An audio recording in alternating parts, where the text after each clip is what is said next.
G'day guys, Matt here from the Bailey's Diesel Group.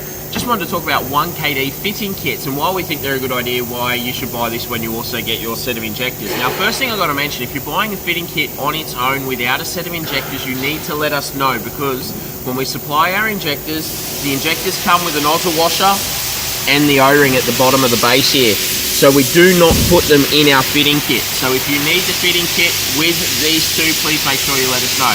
If you're buying with a set of injectors, we supply a tapper cover seal, the seals that go around the inlet of the injectors, and of course the seals that go around the top of the solenoids inside the tapper cover, and the leak off washers. So these are the minimum parts needed in order to change over all the seals and gaskets in the tapper covers when you're doing a set of injectors.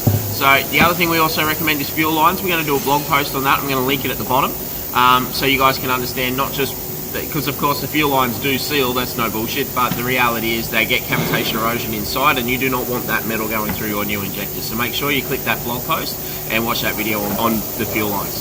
Thanks very much. Have a great day.